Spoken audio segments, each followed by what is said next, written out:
जानिए हरतालिका तीज मनाने के शुभ मुहूर्त। हरतालिका तीज व्रत सुहागन महिला एवं लड़की करती है। यह त्योहार सुहागन महिला अपने पति के लंबी उम्र के लिए करती है तथा पति के साथ जिंदगी भर रहे प्रार्थना करती है। लड़की हरतालिका तीज के व्रत करती है, अपने मनचाहे जीवन साथी पाने के लिए करती है। प्रथान करती है कि जीवन साथी जो भी मिले वो बहुत अच्छा हो और उसका परिवार अच्छा हो। हरतालिका तीज 2024 में 6 सितंबर दिन शुक्रवार को है। हरतालिका तीज व्रत मनाने के शुभ मुहूर्त 6 सितंबर के दिन सुबह 6 बजे से लेकर रात्रि 8:24 तक का है। इस समय आप हरतालिका तीज शिव पार्वती की पूजा कर सकते हैं। हरतालिका तीज के दिन शिव पार्वती की पूजा शाम को ही शुभ माना जाता है, यानी कि आप 7 सितंबर दिन शनिवार को आप शाम 7 या 8 बजे के पहले पूजा करना बेहद अच्छा रहेगा। हरतालिका तीज व्रत करने के लिए पूजन सामग्री।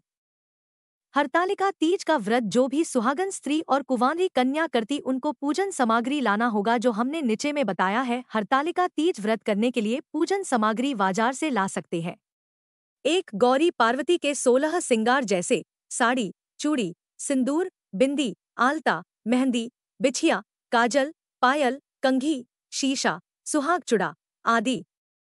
2 पूजन सामग्री, बेल का पता, अबीर, भगवान गणेश के लिए नए वस्त्र, शिव पार्वती तथा गणेश के मूर्ति या फोटो, नारियल, केला का पत्ता, धतूर के फूल, चंदन, जनेऊ, विभिन्न प्रकार के फल, कलश, घी, कुमकुम, खोवा मिठाई, विभिन्न प्रकार के फूल, पान कसैली, तुलसी, गीली काली मिट्टी या रेत, मंजरी, कपूर, 2 सुहाग पिटारा। हरतालिका तीज कब मनाया जाता है? हरतालिका तीज भाद्रपद माह के शुक्ल पक्ष तृतीया के दिन मनाया जाता है। इस दिन सुहागन स्त्री तथा कुंवारी कन्या निर्जला व्रत रखती है, कुछ भी खाना पीना नहीं होता है। हरतालिका तीज का व्रत के दिन सुहागन स्त्री तथा कुंवारी कन्या 16 श्रृंगार करके विधि अनुसार शिव पार्वती की पूजन करती है। स्त्री जिंदगी भर का सुहागन होने का आशीर्वाद मांगती है तथा कुंवारी कन्या अपने लिए अच्छा सा जीवन साथी मांगती है। हरतालिका तीज व्रत करने के कुछ नियम। हरतालिका तीज व्रत करने के कुछ नियम। हरतालिका तीज के व्रत सुहागन स्त्री तथा कुंवारी लड़की कर सकती है। जो स्त्री या कुंवारी कन्या हरतालिका तीज का व्रत रखती है, उसे कुछ भी नहीं खाना चाहिए, नहीं उसे पीना चाहिए। फल हो या अनाज या कुछ भी मुंह में नहीं डाला जाता है। हरतालिका तीज व्रत एक निर्जला व्रत है। हरतालिका तीज कैसे मनाया जाता है? हरतालिका हमारे भारत का बहुत ही महत्वपूर्ण व्रत है, जो सभी सुहागन महिला और कुंवारी कन्या करती है। हरतालिका तीज के दिन सुबह में उठा जाता है और घर की सफाई किया जाता है तथा ऊपर बताए गए पूजन सामग्री इकट्ठा किया जाता है। हरतालिका तीज का व्रत के दिन पूजन प्रदोष काल में ही किया जाता है। शाम होने से पहले स्नान कर शुद्ध वस्त्र पहन लेना है। जैसे ही शाम से थोड़ा रात्रि होगी, उसी समय शिव माता पार्वती तथा गणेश के मिट्टी से बनी मूर्ति को रखना है और सुहाग की सारी सामग्री पार्वती माता को अर्पित कर देना है। शिव जी को धोती गमछा अर्पित करना है और विधि अनुसार पूजन करना है। सुहाग के सामग्री तथा धोती गमछा को किसी पंडित या ब्राह्मण को दे दिया जाता है। शिव माता पार्वती और गणेश जी की अच्छे से यानी कि विधि अनुसार पूजन कर लेनी है। उसके बाद हरतालिका तीज व्रत कथा सुनना चाहिए। सबसे पहले गणेश जी की आरती करके उसके बाद शिव पार्वती की आरती करना है तथा रात भर सोना नहीं है, रात भर आपको जागना है।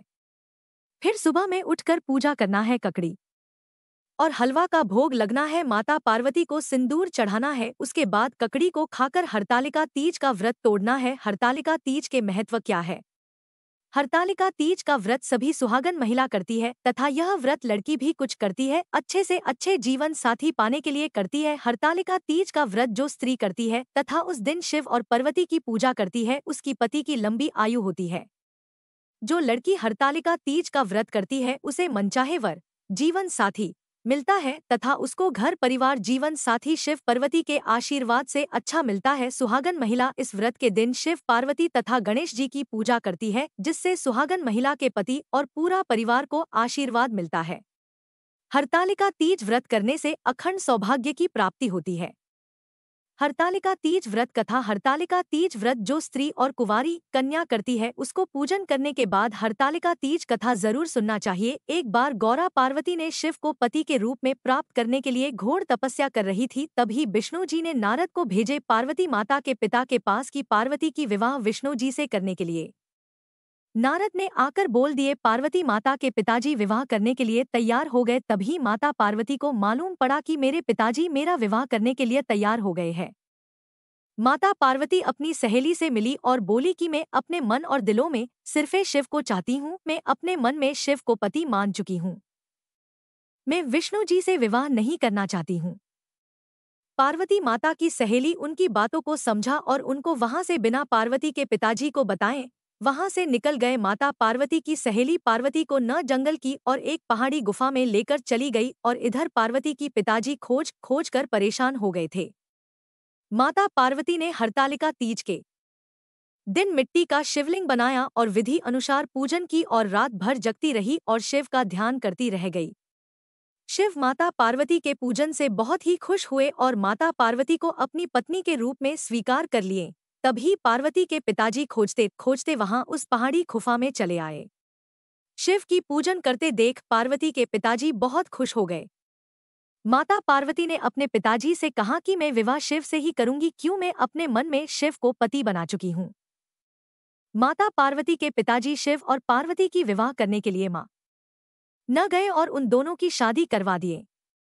हाँ, तो जिस तरह से माता पार्वती को हरतालिका तीज के व्रत करके मनचाहे वर मिले, जिसे वह पति बनाना चाहती थी वही उनके पति बने, इसी तरह से कुंवारी कन्या भी हरतालिका तीज व्रत करेगी तो उसे उसको मनचाहे वर मिलेगा। जैसा वह जीवन साथी मांगेगी भोलेनाथ पार्वती से वैसा ही मिलेगा। सुहागन स्त्री को सुहागन होने का वरदान मिलता है और अखंड सौभाग्य की प्राप्ति होती है, तो इसलिए हरतालिका तीज व्रत करते हैं।